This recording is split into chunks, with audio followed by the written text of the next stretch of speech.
Good afternoon. This is Briefing with the Chief. I'm your host, Patrick Jordan, here on KJRDB.com radio. That is KJRDB.com. You can catch me every Wednesday at 5 p.m. Eastern Standard Time, 2 p.m. Pacific Standard Time on KJ's Rumble channel, their Facebook page, and their Twitter feed. And now, in the last 2 months, on YouTube. We weren't on YouTube before because they were kicking them off during COVID because we didn't like what some of the other hosts were saying and doing, but I asked them to put me on YouTube because you know what? I avoid all those bad words and I try to be careful about my subjects. And so far, no strikes. In a couple months, we haven't had any problem with YouTube. So our YouTube channel is starting to grow a little bit. I'm starting to see my audience grow a little bit. So you can catch me on YouTube there as well. And you know, if you can't watch the podcast, you can always download the KJRDB.com app, their radio app, and listen to us live, like I said, 5 p.m. Eastern Standard Time, 2 p.m. Pacific Standard Time. And, you know, if you can't catch the show live, you can go to KJRDB.com, Briefing with the Chief, and just go to the shows and host tab on their website. Click that. You'll find Briefing with the Chief. Click that, and you'll find my bio page. And at the bottom of the page are all the audio versions of my page. And now I'm coming up on 2 years. So there's almost 100 shows in the can, a lot of good subjects, and we'll talk about some of that stuff today because I'm going to reference back to some other shows that we did in my lead segment. But you can also catch me on Twitter. I'm always on Twitter, at LASD Jordan. I started participating in their spaces on Twitter as well, and I participate pretty regularly on one show. It's Political Theater with Walter Kurt. Walter's been on my show before. And they generally bring me up when they're talking about law enforcement issues or something that requires the special knowledge that I have after 38 years in law enforcement. So you can catch me on Twitter as well. But today we're gonna talk about first. We're gonna talk to a candidate who's running for sheriff in LA, Andre White. But before we talk to Andre, I'm going to talk about a couple in my lead segment. I'm going to talk about TMZ again. TMZ picked up on the fact that I talked about them on my show. Let's listen with that a little recording from TMZ. What? OWTA got some media pickup. Really? Yeah. By who? The former LA police chief, Patrick Jordan, discussed it on his live stream last night, and he seems to agree with you. Huh. Wow, that's There we cool. go. So that's fun. Hey, I'm in with the Kardashians. I'm in with all the celebrities. They're mentioning my name. Of course, I got it wrong. I'm not the former chief of police for LA, former chief on the LA County Sheriff's Department. But hey, but it's close enough. Close enough, you know. I'm out here in Calabasas. The Kardashians are my neighbor. You know, I go get some sugar from them. But now we're both on TMZ. So you can, you know, and it's interesting that TMZ segment, they kind of do a brainstorming on what they're going to do on TMZ, and they kind of do it on their YouTube channel. Kind of interesting, a little chaotic for me because I don't know what they were doing yet. And I had to get my producer to explain it to me because I didn't understand what they were doing. But hey, I appreciate the shout out from Harvey Levin and TMZ. On they're out with their asses as he's really talking about the government shutdown, out with their asses of, I don't really swear on my show, but I got to go with what he's calling it, of the politicians who are responsible for the shutdown. And he's mad at both parties. I kind of lean a little bit right, so I'm kind of mad at the Democrat. I'm not really mad at anybody, but I kind of put this on the Democrats. But regardless, we need to open our government up again. These guys need to solve this problem because I'm going to be getting on a plane soon and I want my flight canceled. But anyways, thank you for TMZ for mentioning my name. But I want to get into my lead segment, and it's kind of an interesting story. The Blaze Media came out with a suspect for the January 6th bombing, and it presents an interesting a story for me to actually jump into, talk about reasonable suspicion, probable cause, and what I think about this. And let's show the video. This is the J6 bomber video that was released a couple years ago, or not long after J6. Let's roll that. Welcome back here to Live Now from Fox. You're taking a live look at the U.S. Capitol building right now. We're just getting word in about the January 6th Capitol riot. The FBI Washington field office is releasing new video right now of who they suspect left pipe bombs at both the RNC and the DNC committees' headquarters in D.C. the night before the riot. Let's take a look at that newly released surveillance video. We have not seen this before. You can see the suspect there sitting on that park bench.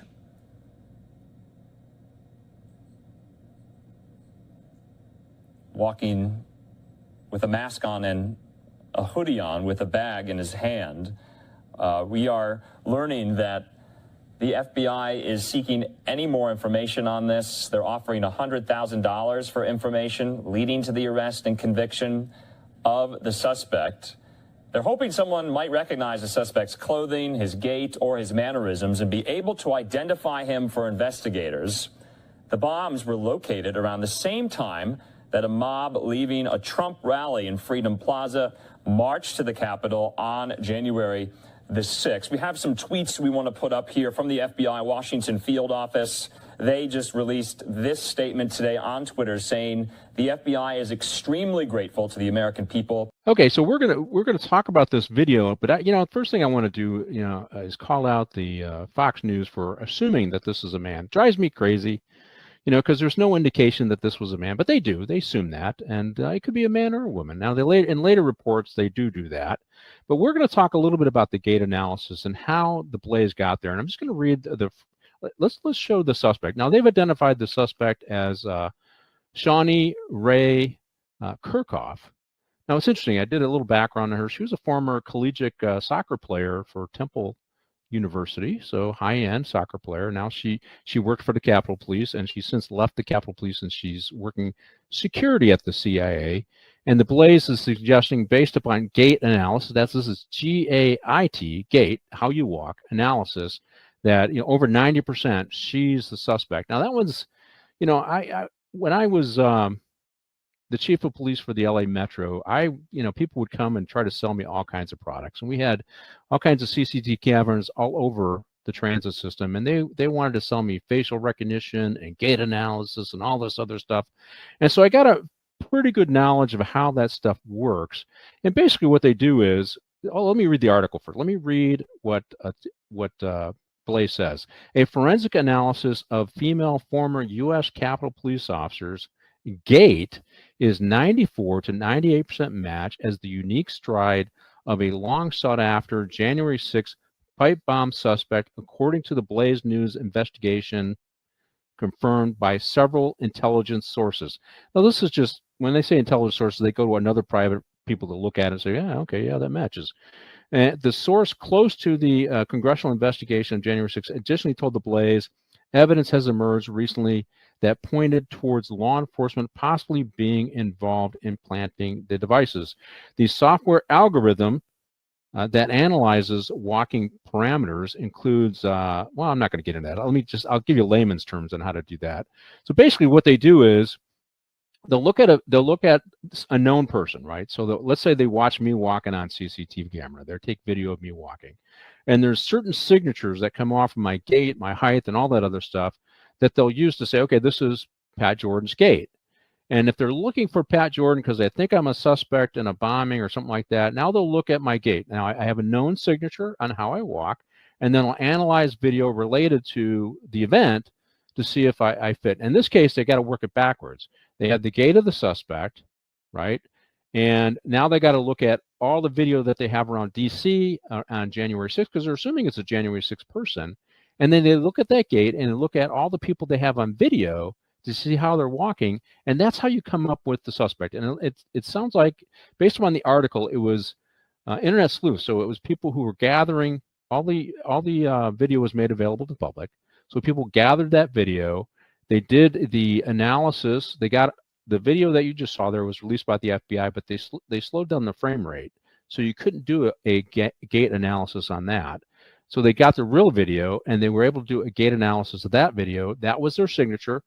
The other thing they got out of that was the height of the person involved, 5'7". So 5'7", gait analysis, and then they checked all the video, and I believe this is how they came up with Shawnee Ray Kirchhoff as a possible suspect, looking at because as a Capitol Police officer, she's going to be walking all through the Capitol. She's going to be videoed all the time.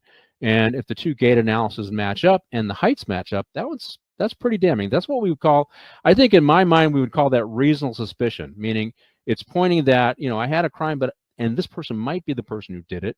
And so I get to dig a little bit more into Shawnee's background and what's going on to see if I can develop probable cause to determine if she's a suspect. So to me right now, okay, this is looking pretty good.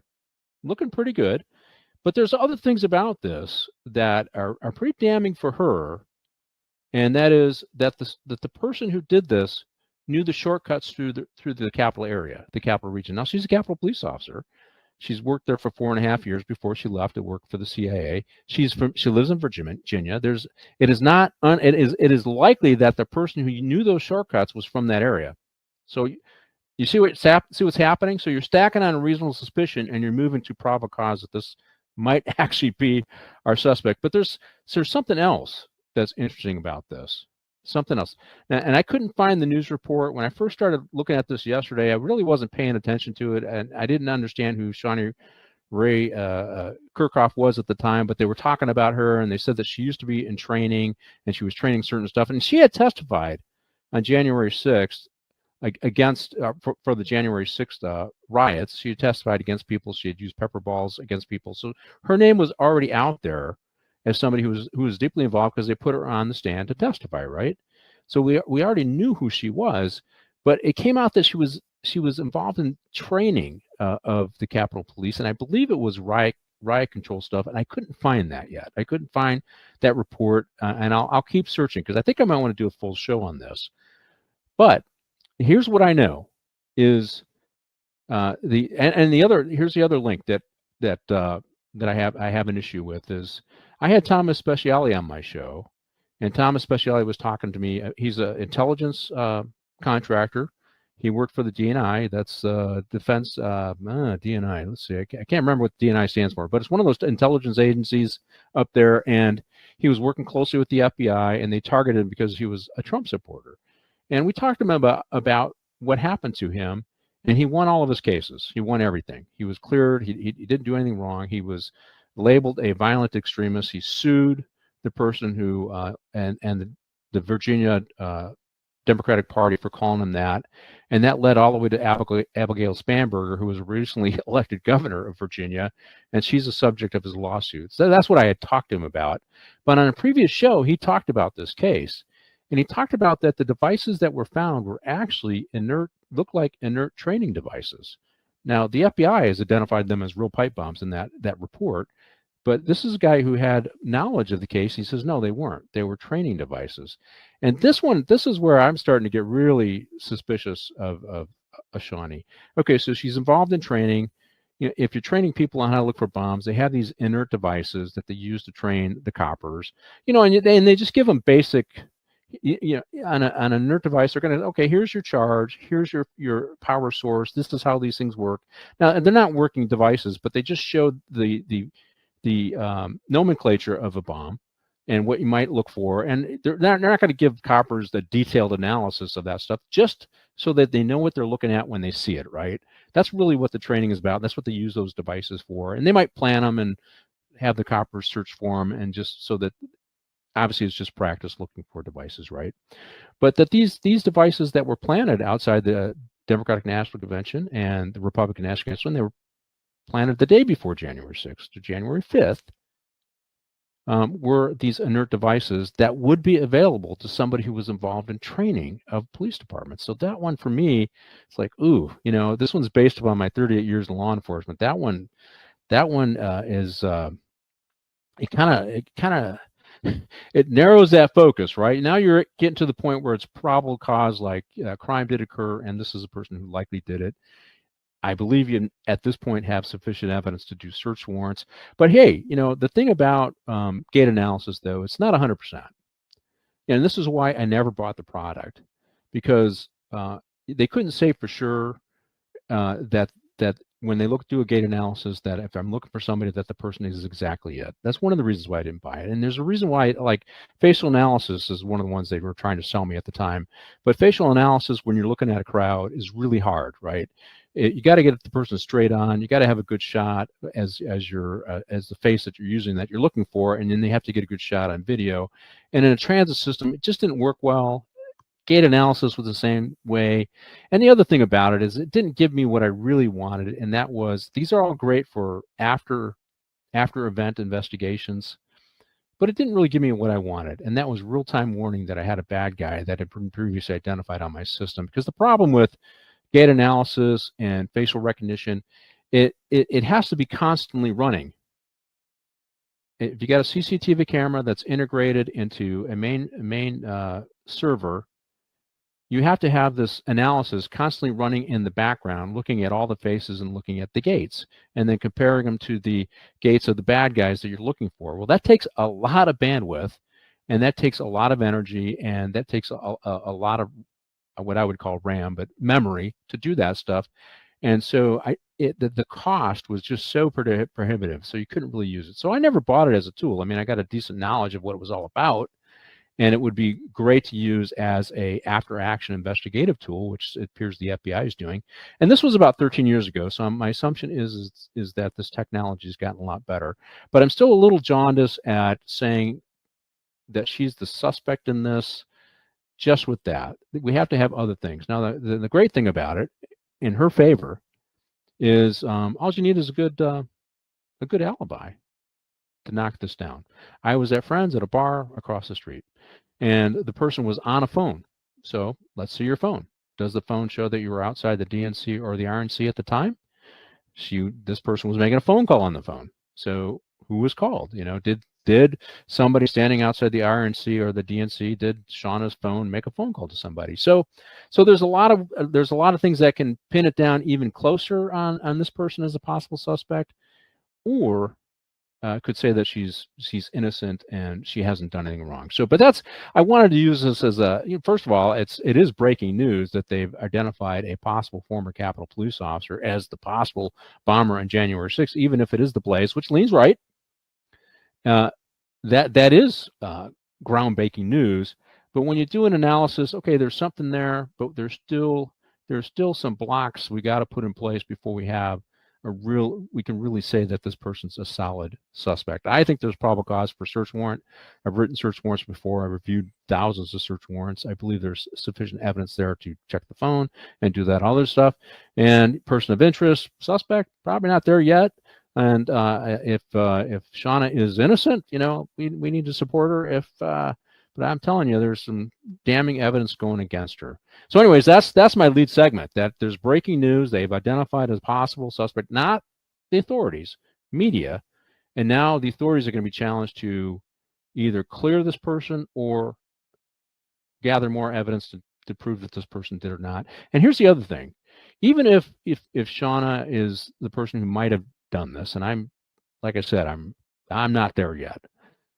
You know, we had an event in the '84 Olympics where an LAPD officer planted what looked like a pipe bomb on a bus that some athletes were getting on, and then he miraculously found it. So this is the hero complex. He wanted to be the hero, and when they looked into it, they realized it was him. So there, you know, even if, because they're saying this is a conspiracy, the FBI is covering for her. She went to work for the CIA. She worked for the Capitol Police. Even if she's the person, there's still a lot more investigation to go on before anybody should be saying that. So really interesting story. I'm going to try and get Tom Speciale back on my show in a couple weeks, and maybe we can break this down and go through it and go through his confrontation with John Brennan, which I featured in last week's show. But a really interesting story, really breaking. I can't wait to see how this fleshes out. In fact, I want all the evidence of J6 to come out. What is the truth? How deep was the FBI involved in being on the ground? Because they were. I mean, I worked protests before. I was on the ground. I was the undercover operative on the ground before. Of course, they had people there. And how many people who were working for them as informants were on the ground as well, and what did they do and what did they see? I need to hear all that, because I want all of this mystery about January 6 dispelled. What's the truth? Who did what? And did we mitigate? Did we hide any information? Because this is my big issue. I think that the government did violate the rights of the J6ers by not presenting mitigating evidence that they could have used in their trials, by purposely hiding that. For us local coppers, that would be called a violation of Brady, and we would get in trouble for that. It appears to me like the FBI did that and the DOJ did that, and I have a problem with it. That's my biggest problem with it. I don't have a problem with them prosecuting J6ers who are violent and doing things wrong. I have a problem with them hiding evidence that would have clarified or would have mitigated some of the actions that they did. That's my biggest issue with how the feds and the DOJ handled J6. And this one is an interesting story. We'll follow it. Hopefully I can get Thomas back on my show and we could talk about it in depth, because he had a deep knowledge, A to Z, on this whole thing. I'd love to get him back and hear what his his thoughts are on this story. Okay, that's my lead segment for today. Maybe we got a suspect in the J6 bombing, maybe not, but interesting story. But let's get on to our interview with a man who's running for LA County Sheriff, and I appreciate him coming on my show. It's Andre White. Let's bring Andre on. Hey, Andre, how you doing? Good, Patrick. How are you? Thanks for having me. I'm doing well. I always let my guests comment. Now, this one's a way controversial thing on the lead segment, and you're welcome to weigh in. Interesting story, right? Doesn't matter what you believe about it. It's pretty interesting, right? No, that is interesting. The gate, I don't know. That's tough for me. Well, yeah, because it hasn't been evaluated yet in court sufficiently enough Yes. for it, right? Because I think the way it works is if we're going to use science, it has to be evaluated by the court as credible science, right? And this is just kind of a pointer, just kind of points you in a direction. Doesn't really get you there, right? You're absolutely right. It's an investigative tool. I'm all for technology. I'm all for tools. As an investigator myself, I love those tools. But if that's the only thing that you have, that's the only problem that I have with that. Yeah. I'm with you on that. I believe it's enough to start, digging into this, into the person of interest, write some search warrants, and if it starts to lead you in the right direction, then hey, you're being led in the right direction. But if the only thing that they have is just this gate tool, I don't know about that one. Well, gate analysis and the height. Gate That's right. I checked yeah. out her height on her the Temple University of Temple, because she's on there 5'7". So I mean, the analysis of 5'7" gate. Okay, that's that reasonable suspicion thing. And so here we are. Yeah. I got a guy running for sheriff. I just tested his knowledge on reasonable suspicion and probable cause, and he's there.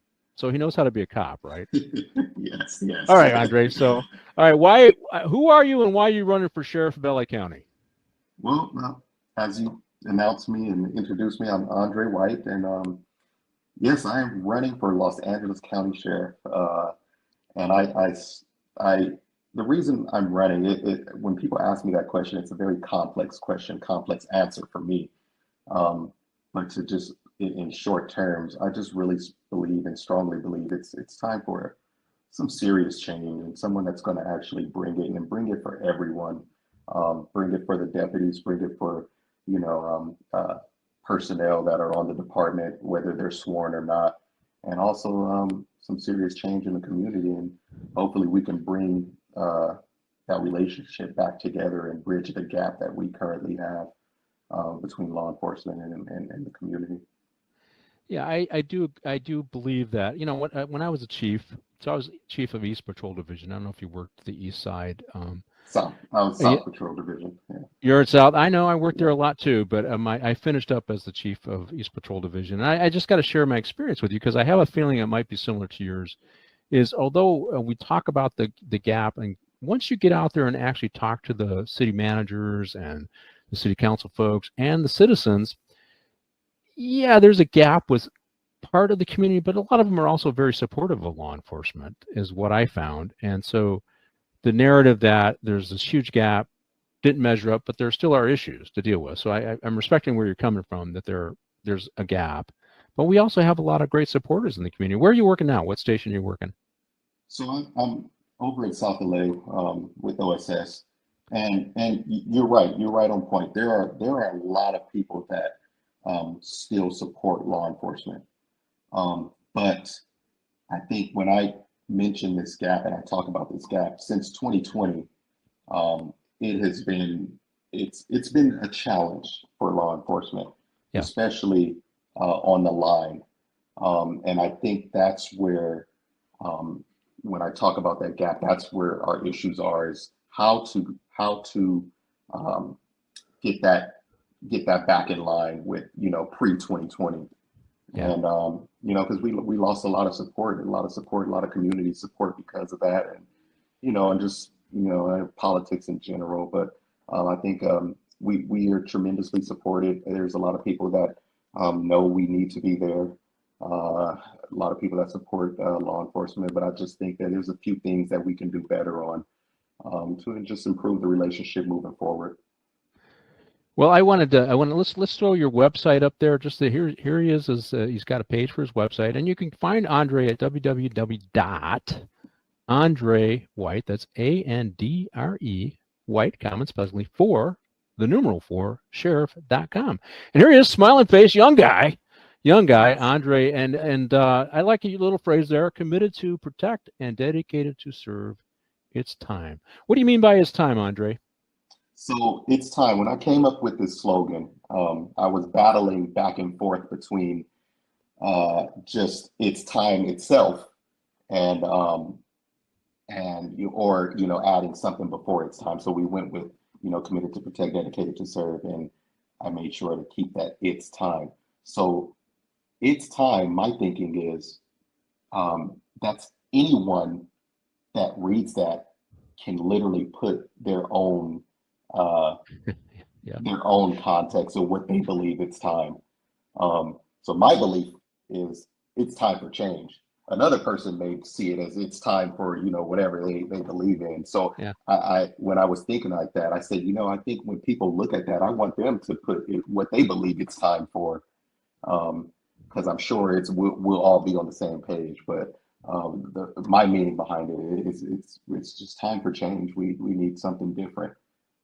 Well, now I did a little research on you, Andre, and I saw a video where you said it's time for generational change, right? And you are a Yes. young man, probably 30 years younger than me, and so let's talk about the need for the youthful. I'm all for youthful people stepping up. I interviewed a young man running for the House in Michigan, 22 years old, and he's a young Republican running, and I'm like, hey, I'm happy to see younger faces getting in the mix.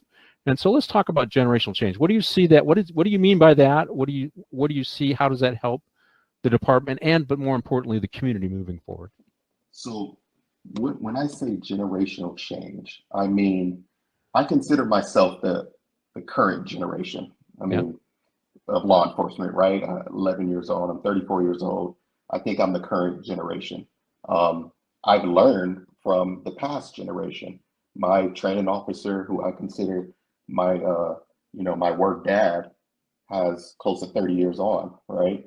So the stuff that I've learned from him, along with moving forward, the stuff that I've picked up and how we've gone through so much change, body cameras, technology, etc. Yeah. I'm now that new generation of policing. But now moving forward, and I can speak to it, very well, is that it's changed just from the time that I came on till now. It's a drastic change. And a part of that has been, that 2020 is what I talked about previously. Yeah.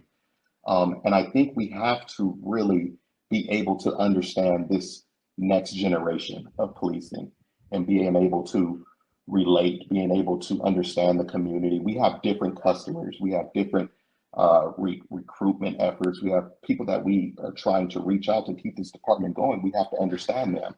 So I think where we have our issue is that when I say generational shift, generational change, I'm not discrediting the past, but I think we're having a hard time of integrating and having a respect for my generation and understanding that, hey, a lot of things are very different.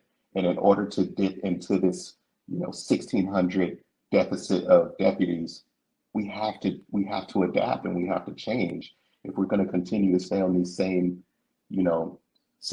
antics of how we're doing things. It's not going to be beneficial for us moving forward. We live in different times right now. Even the things that I see now, I feel like it's making me old because I'm not understanding some of this stuff that I see, social media and everything. It's just very, very different. I didn't learn how to, when I was in patrol, I wasn't taught with body cams. So that's something that I had to adjust to as well as my training officer, right? And guess who he came to when we had some issues later on after I was off of training? Hey, how do you fix this? Or how do I navigate in here? It was me, right? That next generation. But now I found myself going to my trainees for certain things that I'm like, wait a minute, I never knew this. I, wasn't taught this way. And that's how we progress And that's what I really meant about, the next generation. It's time for the policing. Like you said, it's time for the youth to stand up and, take that baton, so to say, and keep things moving forward, whether it be in politics, whether it be in this department, whether it be, if you're a local football coach and you're looking to be the DC or the head coach, I think it's time to really, in all facets of life, that can mean anything. Generational shift is important. Generational change is important, and that's how we move forward with anything in life. So that's what I really meant about that. Yeah, I think sometimes we forget that you have to recruit your replacement. You have to build a team that will take reins when you leave. And as you realize, I realized, hey, I'm has been once was, right? And I'm okay with that. I'm okay with that. I will say the issues with 2020, we've had those issues before. It was after Rodney King, where the trust was just broken between law enforcement and the community, particularly in LA here. I mean, we had a riot, and we rebuilt those relationships. So they're, understanding the past, as you said, talking to the old guys, and then applying some of those lessons and doing new things moving forward. I think that is the right way to go. I think I was when I was on the department, I had a little bit of a progressive streak. I'm a Republican, but I'm a Teddy Roosevelt Republican. I try to do a little bit of progressive stuff. I try to keep an open mind, and that sometimes put me at odds with folks. But I believe that helping develop the rapid diversion program, bringing drug and alcohol treatment into the jails, those are all important things to reduce recidivism. And I think that we should be focused on those things. And I didn't always get a lot of support with that stuff, but I think younger people are open to those changes, right? And so I do agree, generational change is important. And I am happy to see you're running. I don't want to say you have a snowball's chance in hell, but here's what you do have a chance to do, and that is to influence the discussion. And that's the most important thing about this. So, but I wanted to talk about one of the things you said on your website, and you called cops heroes. Let's throw that up there. And, our brave heroes in action, and you got a picture of a couple of deputy sheriffs doing their job, and you can take that down, Amanda. And I helped on a campaign a couple cycles ago. I helped a friend of mine who ran, and he ran as a Republican, so he lost, unsurprisingly, right? But, the discussion there is accountability, and we got deputy gangs and all this other stuff. And there wasn't one comment about the heroic behavior that cops are doing every day. And my candidate embraced that strategy. He talked positively about police. He talked about the importance of policing our communities to make our communities safe. He pushed back on the defund the police movement, but he was the only one. He ran against Luna, and he got challenged, and they all got challenged at an event. Accountability and this and that. And my candidate said, "Knock it off, you guys. The most important thing we do is keep the community safe, and that's what I'm going to do." And Luna told him, "Man, you're a brave guy. You say what needs to be said." And so I was happy to see this, because you're not talking about accountability, although I know you believe in that. You're not talking about transparency, although I believe you that. You are leading with the fact that, hey, we're talking about men and women who've made a decision to do a very tough job in which they do a lot of dangerous things, and you're calling them heroes. Talk about that. Why did you decide to go with that? Because it puts you at odds sometimes with some of the voting groups. Yeah, I think you're absolutely right. But I think, and this is why I am so about change and, being, transparent within myself. I said that because this is what I feel the community needs to hear, and they can hear it from a man like me, a young Black man that grew up in Compton, who we know the history there, right? Yeah, I do. But this is where I came from, and I think it's important that I am very transparent and say, look, we are heroes. These the people who put on this uniform, and even not even only police, firefighters, nurses. My mother was a nurse she's still a nurse, and she's been a nurse for 30 years. These are people that we need, right? They are heroes. But I think where it gets lost is that I am putting on this uniform. This is what I signed up for. And when I leave that door, it's the unknown that I'm walking into. Yeah. And I am still human. I'm still a human being. I am still that same person outside of this uniform when I take it off. The same person when I wear it. You will. I won't be no different than what you see me day to day out in the local store or where I grew up. I still hold those values true to me. But I just wanted to be clear that I'm still can leave my home, leave my family, and I'm helping someone others. And in the midst of that, I can possibly lose my life.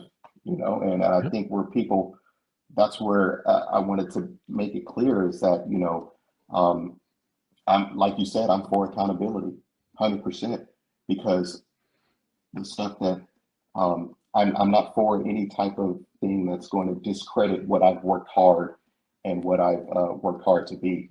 Yeah. That's stuff that I just won't tolerate. I won't tolerate anybody discrediting the badge that I wear, and this is putting me and my family I take honor in wearing it because it's put me and my family in a position and what I'm in now. So I'm very grateful for it. So anyone that's going to discredit that, they have to be held accountable.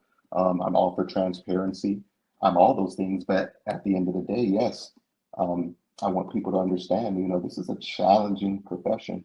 Um, and I think that's where, a lot of times it gets lost because we don't have those conversations to just straight up and, allow people we can talk about, it's a high chance of possibility that, when I leave here, I may not come back. And that's the reality of the situation.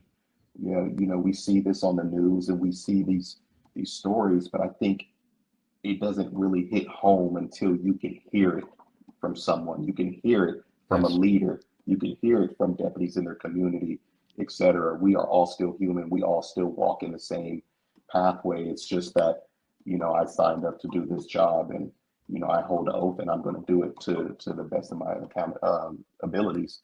Along with, I want to make sure that you also hold me accountable while I'm doing it.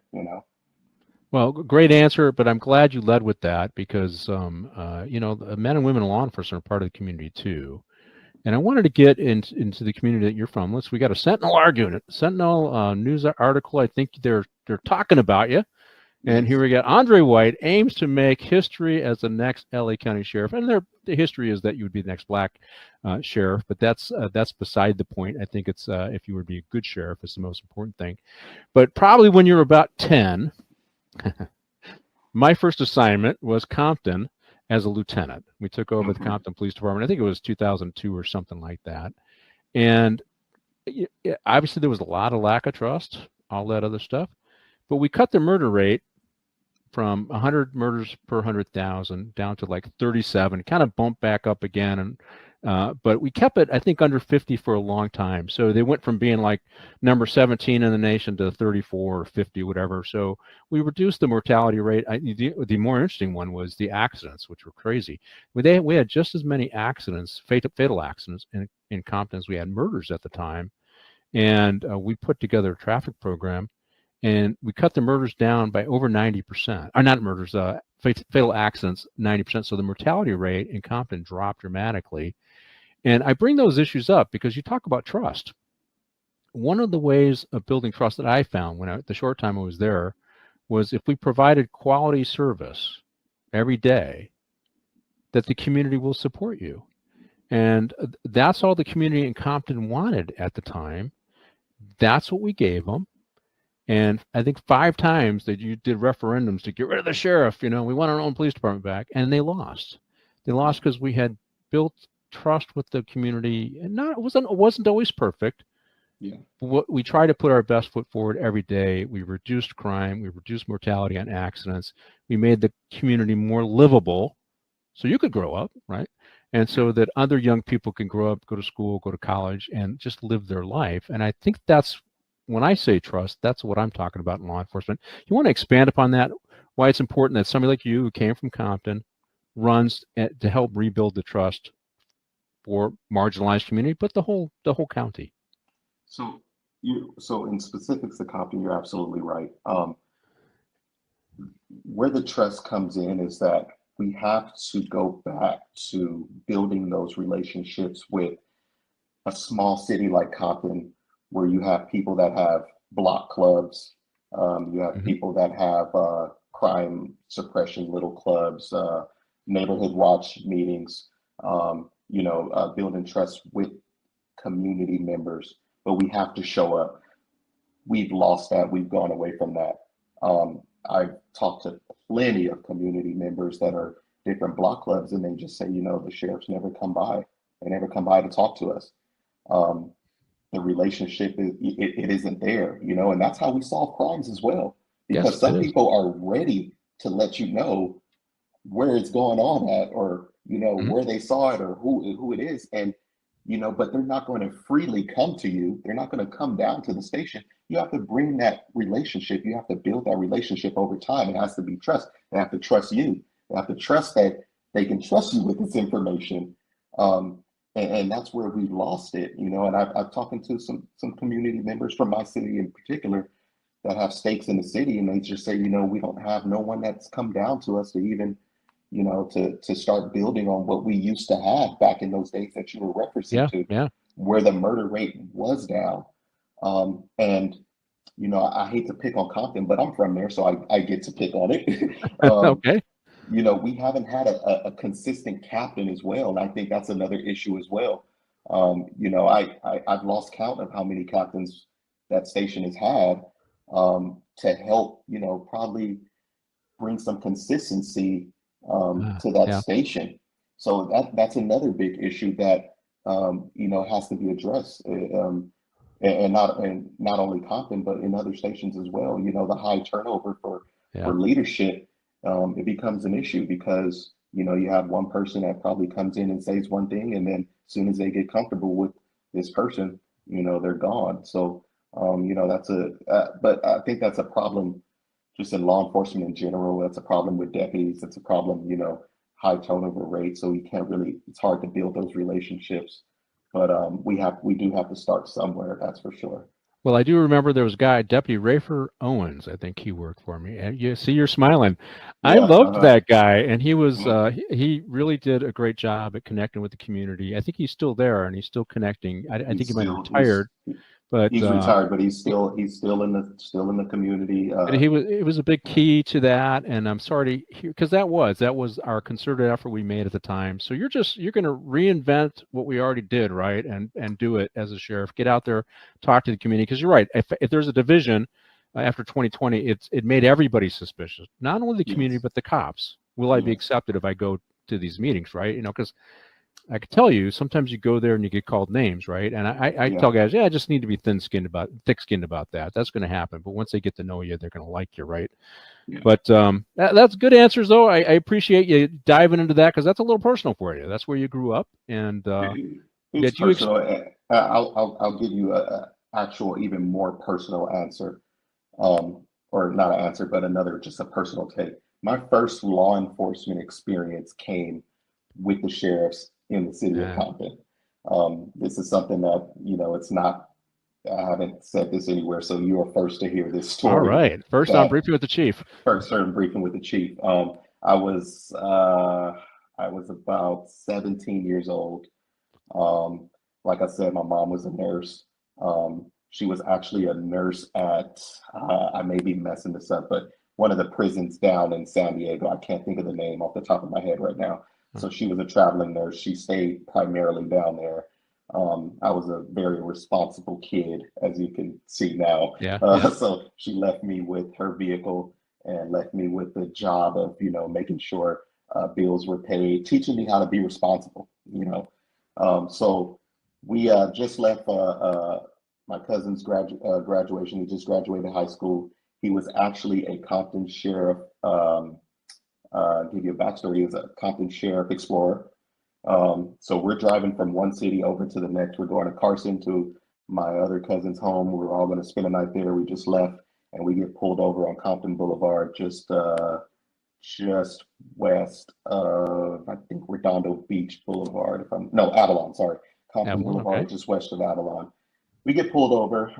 I was working at Target at the time. The Target in Compton. I actually opened that Target. That was my first job. I was working at Target at the time. Pulled us over. And forgot what they pulled us over for, but we were all removed from the vehicle. Okay, and we were placed in the back seat.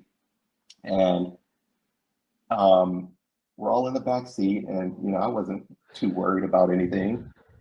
And one of the deputies, I don't know who he is. I wouldn't be able to tell you. He's probably not even on the department anymore. Decided to play a joke on us. But at the time, it wasn't a joke because we didn't perceive that as a joke, right? And I won't get into the details because I don't really like to really talk about that. But it just wasn't a good joke. And it made all of us, especially my heart, sink to the bottom of my stomach because, I'm the driver and my mom always taught me, be respectful when you're pulled over. Yes, sir. No, sir, etc. Right. This is what I was always raised on, and making sure who gets in your vehicle, etc. Because you ultimately be responsible. So fast forward, the joke was played, and it wasn't a good one, and he made us. He saw the reaction we got, and he knew like, oh, okay, I got them right. And my life just flashed, just splashed, right? It's like, oh my God, I'm going to be in so much trouble, etc. And then once he got that reaction, he said, I'm just messing with you guys. I know you're good kids. I saw your mom's badge. My mom had left her badge in the car, so he saw she was working for a prison. And I think I had my Target badge in there. And, he let us go. And we were like, oh my God, right? But looking back, and I like to reflect on this story because looking back,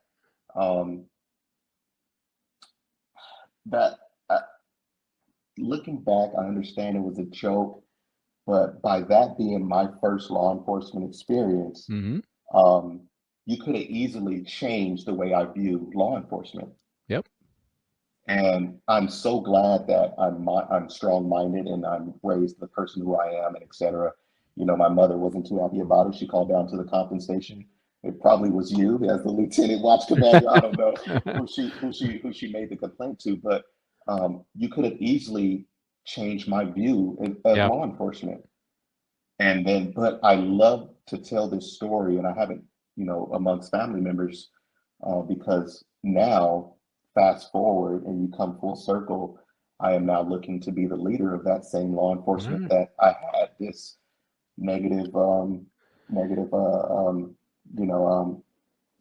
first-hand experience with. So I think it's really about how you approach things and how you go about it. But the moral to that story is that we don't want those type of experiences, as someone's being their first. And I believe that we don't have those nowadays, especially with body-worn cameras and social media, et cetera. Back then, there wasn't no social media to run to and say, hey, look at this experience. It wasn't blown up that way. It literally was a phone call to the station. It may or may not have been addressed, and that was it, right? So I'm quite sure we're not doing that now. There are some mistakes that happen out there, and you have to own up to your mistakes if you choose to. I always say everyone has choices. If you choose to do something out in the public in this uniform, it's something that you may have to answer with nowadays, especially with how social media is, cameras everywhere, etc. But that's like the beacon of what I stand for. Is we can't have that, and I know we're not. But just let's keep it going. I want everyone's first experience to be a great one. Just one of my little pet peeves is being a law enforcement officer. How some parents, they're with their kids and they see a law enforcement officer and they go, ooh, I'm going to let him get you. That's one of my pet peeves is that I tell the parent, no, don't tell that to your kid, because I want them to look at me as a hero, right? Hence what I have on my website, or someone that they can come to. That's exactly right. Somebody they can come to. I appreciate you telling the story, because I'm not one who played around at work, and practical jokes are not part of the job. So, but that's a strong experience, and that's if you are elected, that's when you get to tell your troops this is not acceptable. You know what? I had 3 big subjects I want to ask you about. I think I only have time for one, and I want to talk about police suicides and staffing. If you're elected sheriff, how can you got about 3 minutes? How could you impact suicides, and it is relating to staffing, as you know, because you're getting drafted. And what I learned about police suicides is fatigue is a big part of police suicides, and we've had a lot of police suicides on the LA County Sheriff's Department. And I put that, and we got right there. If you're having a problem, call, text 988 for some support. But what can you do about staffing and suicides on the Sheriff's Department once you're elected sheriff? So suicide is a big issue. That hits home for us, for all of us. This is something that we don't want to see. And our levels over the last couple of years are extremely high. And I don't want to blame the department in whole for those suicides, but we have to take accountability that we probably are responsible for a little bit of that. And you're hit right on it. It's the fatigue. We are overworked.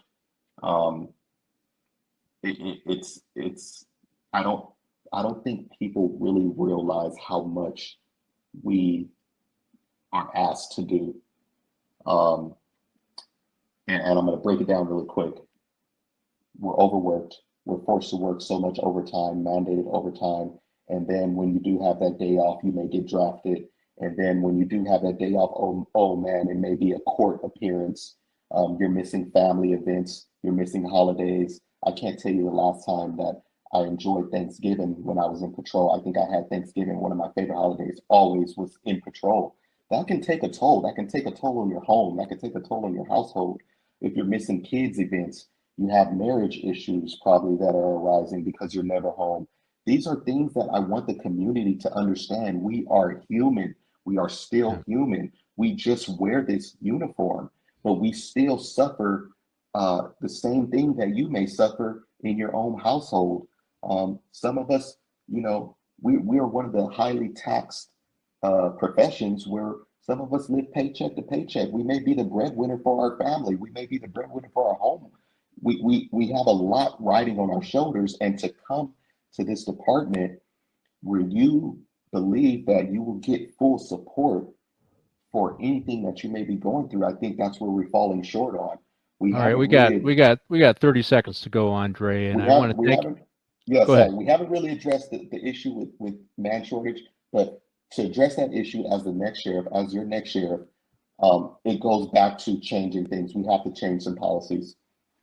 All right, you can go to Andre's website, www.andrewhite4, that's the numeral 4, sheriff.com. Andre, stick around for a quick debrief. We are at the end of the show. Thank you for joining me on Briefing with the Chief. And remember, hopefully next week I'll have Tom Speciale and we'll go over the whole Jay Sixer thing in detail and maybe his confrontation with John Brennan, the former head of the CIA, which was very interesting and went viral, and I've already talked about that, but I want to get into it deep with Tom. But join me next week. Hopefully I'll get Tom on the show. Andre, thanks for coming to my show, and stick around for a quick debrief.